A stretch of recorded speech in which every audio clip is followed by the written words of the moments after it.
আসসালামু আলাইকুম এভরিওয়ান। আজকে আপনাদের সামনে এমন একটা রেসিপি নিয়ে আসছি। রেসিপিটা অনেকেই হয়তোবা জানেন না, অনেকেই হয়তোবা এই রেসিপি কখনো রান্না করে খাওয়া হয়নি। তো আজকে চলুন কী রেসিপি রান্না করেছি। এটা হচ্ছে কলা গাছের যে মাঝখানের অংশ, এটাকে আমাদের অঞ্চলে বলা হয় থোর। এটা খেতে কিন্তু দারুণ মজা। আমিও ফার্স্ট টাইম রান্না করেছি। ছোটোবেলায় হয়তোবা আমার আম্মা রান্না করেছিল, কখনো খেয়েছি হয়তোবা, কিন্তু মনে নেই। যার জন্য আমি বাজারে গিয়ে এই কলার থোর এবং কলার মোচা তো অনেকেই খেয়েছেন।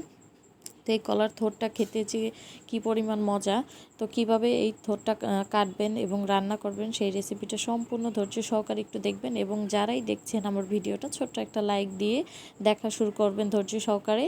একটু কষ্ট করে 2 থেকে 3 মিনিট দেখার চেষ্টা করবেন সর্বনিম্ন। যদি না পারেন তাহলে একটা কমেন্ট করবেন এবং একটু হলেও 1 মিনিট অথবা 2 মিনিট দেখে নেবেন। আর যদি ভিডিওটা ভালো লেগে থাকে ছোট্ট একটা লাইক দিয়ে কমেন্ট করে যাবেন।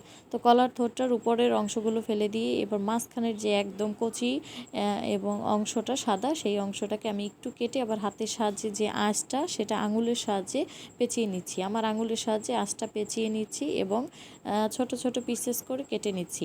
এটা কিন্তু এভাবেই কেটে নিতে হবে, তাহলে কিন্তু এটার আঁশটা হাতের সাহায্যে চলে আসবে। দেখুন এই যে আমি এবার ফেলে দিচ্ছি, আবার আমি একটু কেটে দেখাচ্ছি যে এক পিস কেটেই বাকি অংশ আঙুলের সাথে পেঁচিয়ে নিলে আঁশটা কিন্তু চলে আসে। এভাবে সবগুলো কেটে পানিতে ভিজিয়ে রাখতে হবে। পানিতে না ভেজালে কিন্তু এটা কালো হয়ে যাবে। তো পানির ভিতরে ভেজানো হয়ে গিয়েছে, নিব পরিষ্কার করে। এটা কিন্তু বেশি কচলানো যাবে না আর বেশি সময় ভিজিয়েও রাখা যাবে না। এরপরে পানিটা ছেঁকে নিচ্ছি, এরপর রান্নার প্রসেসিংয়ে চলে যাচ্ছি। এখানে দিয়ে দিলাম সয়াবিন তেল, পরিমাণ মতো দিয়ে দিচ্ছি পেঁয়াজ কুচি এবং সাথে দিয়ে দেবো চিংড়ি মাছ।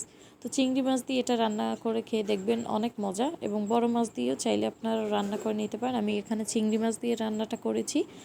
তো এখানে পেঁয়াজটা এবং চিংড়ি মাছটা একটু ভালোভাবে ভেজে নিচ্ছি, হালকা যাতে কাঁচা স্মেলটা চলে যায় সেই পর্যায়ে।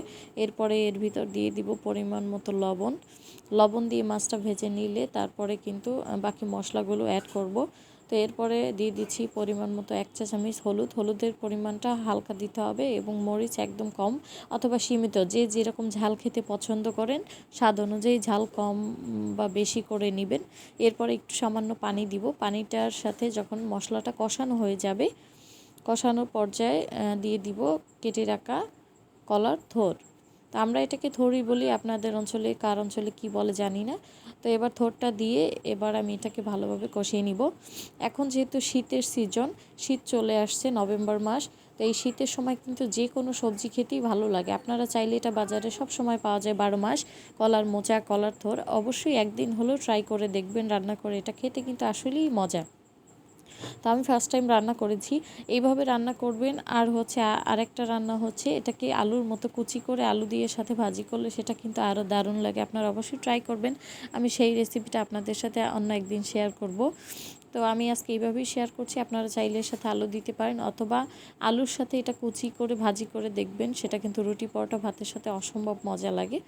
আমি একটু ঢেকে এটাকে কষিয়ে নিচ্ছি 10 থেকে 15 মিনিটের মতো লো আছে, মিডিয়াম টু লো আছে রান্নাটা করবেন, তাহলে কিন্তু সিদ্ধ হয়ে যাবে। হাই হিটে কিন্তু সিদ্ধ হতে চায় না একটু। তো এরপরে হয়ে গিয়েছে কমপ্লিট মোটামুটি রান্না, এখন কষানো হয়ে গিয়েছে। এরপর পরিমাণ মতো জল দিয়ে দিব। যারা নতুন আছেন আমার চ্যানেলটিতে, এখনও সাবস্ক্রাইব করেননি, তারা আমার চ্যানেলটিতে সাবস্ক্রাইব করে দিবেন এবং ফেসবুক পেজ থেকে দেখে থাকলে ফেসবুক পেজে একটা ফলো দিয়ে দিবেন। তো এখানে পরিমাণ মতো পানি দিয়ে দিলাম। এবার এটাকে একটু যখন ফুটে আসবে সে পর্যায়ে আমি এটার সাথে কিছু ধনিয়া পাতা অ্যাড করে তারপরে এটাকে তুলে ফেলবো। তো আমার রেসিপিগুলো আপনাদের কাছে আমার রেসিপিগুলো কেমন লাগে প্লিজ জানাবেন, এবং যদি বেশি ভালো লেগে থাকে অবশ্যই একটা কমেন্ট করে যাবেন, তাহলে কিন্তু আপনার চ্যানেলে আমার যেতে সুবিধা হবে। গঠনমূলক কমেন্ট করার চেষ্টা করবেন, এবং আমাকে যদি আপনারা সাবস্ক্রাইব করেন সেক্ষেত্রে আমাকে কমেন্টে বলে যাবেন যে যাতে আমি 24 ঘন্টা পর আপনাদের চ্যানেলে যেতে পারি, তা না হলে কিন্তু এটা ইউটিউব ভালোভাবে নেয় না। তো আমার রেসিপি হয়ে গেছে, আমি সার্ভ করে দেখাচ্ছি যে দেখতে কত লোভনীয় এবং অনেক সুস্বাদু হয়েছে। তো দেখুন অসম্ভব সুন্দর হয়েছে। তো ধৈর্য সহকারে আমার ভিডিওটা দেখার জন্য সবাইকে ধন্যবাদ। আজকে পর্যন্তই, আল্লাহ হাফিজ।